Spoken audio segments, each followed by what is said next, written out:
Anyway, listen, we wanted to get you in because we need your expertise on what happened this morning. We understand that the Republican demonstrators were lifted as they were trying to get out of the back of a lorry. Usually people are arrested as they're trying to get into the back of a lorry to get away, but actually these people were arriving. Not very clever. And I think they got some Just Stop Oil people as well, didn't they?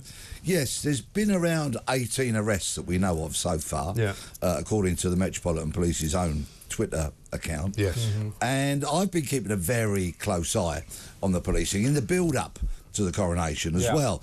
The noises that were coming out of New Scotland Yard, because let's face it, cheers, we all know. Good noise. Well, we all know the reputation of the Metropolitan Police has largely been in tatters in the last. That's a nice way of putting it. It hasn't been a great year, has it? It's been in the toilet is where their reputation is. Yeah, indeed. And of course, the eyes of the world were upon them today.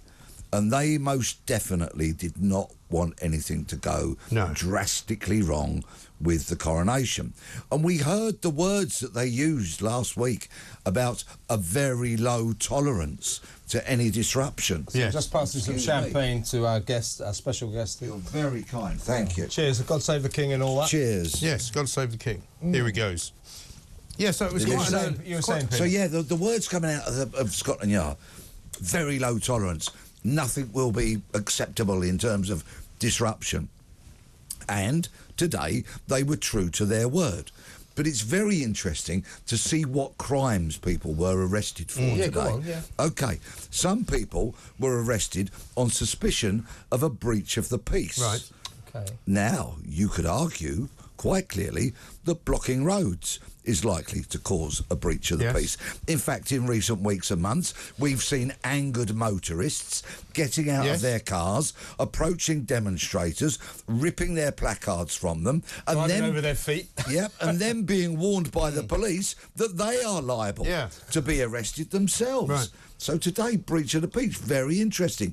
Other arrests today on suspicion of conspiracy to cause a public nuisance. Yes. Now, this came into law last summer in June of 2022. Right. And it's Section 78, bear with me, of the Police, Crime, Courts and Sentencing Act. Right. Now, funny how all of a sudden today they use this act and section to arrest people on a public nuisance isn't blocking the roads by walking slowly or by blocking it entirely. Not only a breach of the Highways Act, but a public nuisance. Yeah.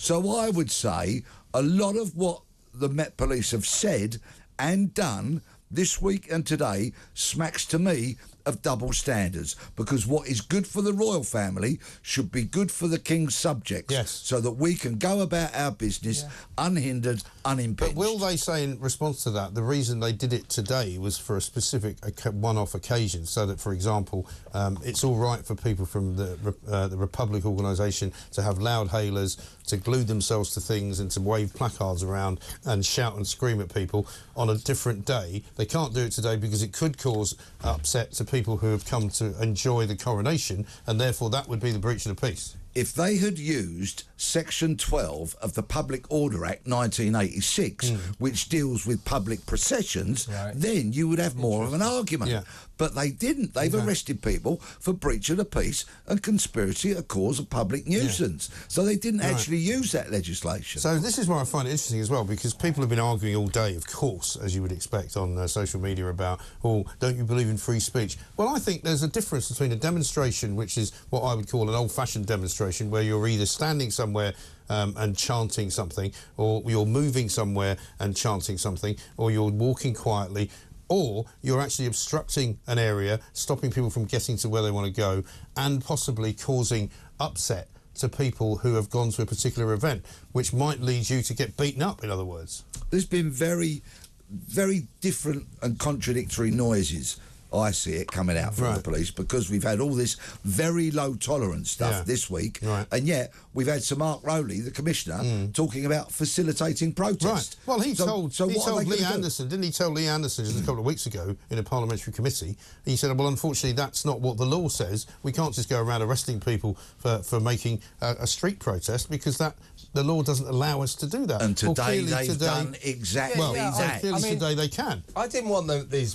people to spoil call it a special day, you know, the national celebration and all that. But I'm pretty uneasy about the idea that, you know, I think people should have had the right to say what they think, to stage some kind of peaceful demonstration. If they don't like the idea of the king and they want to chant "Not my king," I'm not comfortable with that being against the law. Are you, Peter? I think somebody who stands quietly wearing a T-shirt or holding a placard that does not use offensive words, for example, I mean, you know, real kind of like abusive language, then I don't have a problem with that.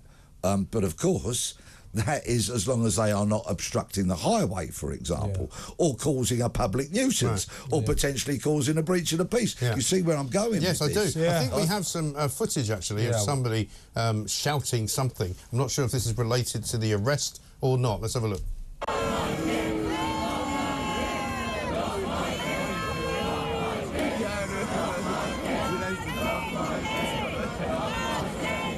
I don't know if that's... Is that today? That's not today. I don't think that is from today. I wonder whether this will have an ongoing sort of effect as well on the future actions of the police, because I think they arrested some Just Stop Oil people as well, who they thought were in possession of either a glue or some substance that might allow them to stick themselves to something. And I think the point about, again, as I said, there's one way to demonstrate which should be able to be done, and which is where I would just slightly disagree with you, Kevin, that, you know, if they are going to make a total nuisance of themselves and disrupt the event, I think it's okay to get rid of them and to say you can't do that. Yeah, but is it disrupting the event to sort of hold up a placard and chant? Not to hold up, no, but if they've got... these guys had loud hailers, you know, they had... If they were going to do that rape alarm thing with the horses, they clearly had an intention. They spoke before about setting off rape alarms to frighten the horses. You know, you can't let that happen and then go, oh, we should have stopped it. You have to stop it, don't you? Yeah, and by the way, talking of possessing articles to lock on, that's become a crime since Wednesday, when new legislation got royal assent. So if you have articles specifically to lock yourself onto something, then that's and then your intention is clearly going to upset people.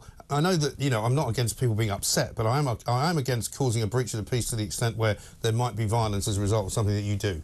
I mean, it's like somebody said to me, if you said you were from West Ham and you were going to go and make a peaceful protest at Millwall, the police would probably say that's not a very good idea, and if you insist on doing it, we're going to arrest you. And we've got to go to break in a second, but can we now expect the police to be similarly vigilant with Just Stop Oil protesters when they try to block the King's Highway? I sincerely hope so. Otherwise, the Met Police will rightfully stand accused of applying laws to suit the royal family as opposed to you and my family. Totally agree. Absolutely agree. I think the point has passed as well, where, you know, we're not just talking about demonstrations. You know, there was a time when, yes, I would have said everybody should have the right to demonstrate, but because it's been abused, it's a bit like the asylum-seeking system, you know, it's not what it was, and so now the authorities have to act differently. And so now the police have to deal with these bozos in a different way, because if you're going to continue to sit on the M25 and block traffic every single day of the week, you have to do something different to deal with it. If the Met Police want to regain public trust and confidence, then they need to be consistent. Because the problem with what happened today, and by the way, that footage was in Trafalgar Square this morning, so very relevant to today's events. The problem with what happened today is it would, and they don't get vigilant with Just Stop Oil protesters in the future, people will say, oh yeah, well it's different when the King might get upset. In other words, you know, we need to see similar vigilance the next time the Just Stop Oil or the Extension Rebellion lot ruin everybody's day by blocking the roads. What policing without is good, the King being around. What policing is good for the King is surely good for his subjects. No, I get that. Well, listen, I would arrest these bozos every time they do anything. Fine what happened today, but let's see it the next time the King isn't around. If we get the same action to the Just Stop Oil mobs when the King isn't involved, then happy days. Exactly right.